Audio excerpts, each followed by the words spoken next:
So, good evening. Time check muna tayo. It is already 9 o'clock here. At pagkatapos nga ng the whole day nating paghihiga-higa, ganito ang buhay. Part-timer muna tayo for today. Wala muna tayong full-time job. So, gagawa tayo ng documentation na sa katamaran ng bawat araw. Make it fruitful kahit papaano.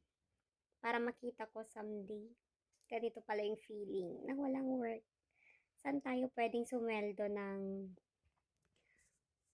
natutulog lang sana tayo habang may sahod. Pwede kaya yon? Anong work ang pwede sa ganon? Natutulog habang may sweldo. So, by the way, nasa apartment lang. Parang, ang apartment kasi nila dito ay, as in, per head ang natin. So, sa Pilipinas, mas familiar tayo sa boarding house, ganun kapag estudyante tayo. Pero dito, apartment siya. Or tinatawag nilang flat dito sa Russia. Flat ang common terms nila, sa technical terms nila. So, ganito lang yung buhay. Bale, Monday, nag-take ako ng risk para pumunta sa isang employer and then suddenly tumigas na ako at lahat-lahat. Wala pa rin kaming, hindi namin nahanapan yung bahay nga dahil sa sobrang lamig. Naglakad kami ng almost 1 hour. After nun, so today is Tuesday, January, anong date na ba? January. Siyempre documentation natin to. So kailangan kong na-incorporate ang oras at petsa. So January 6 pa lang. So waiting pa rin tayo sa employer na maswerte.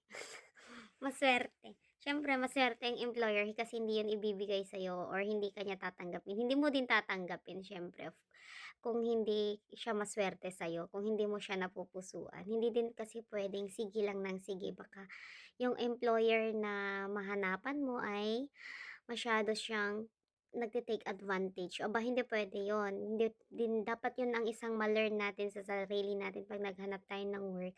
Bawal ang choosy, pero kailangan mo ding bigyan ng importansya yung sarili mo. It doesn't mean they offer you some work, but you need also to negotiate. Hindi kasi siya pwede na oo na lang ng oo, kaya tayo nati-take advantage. You should know your worth. Napa-English na tuloy ako.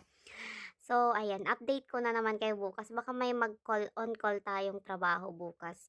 So, kung may work ka naman, especially sa mga online, wag ka nang mag-atubili. Just cherish every moment, value every moment. Yun yung lesson. Kasi para hindi ka na-stress. Di talaga ako na-stress. Pero iniisip ko lang yung how can I survive for another day again? How will I pay my bills without working right now? Since OFW ka nga dito, diba? Hindi naman siya pwedeng hindi ka magbanat to the bones. Ay, so, yun muna for today. Yun lamang guys. See you on my next video. Goodbye. Thank you for watching. Don't forget to like and subscribe.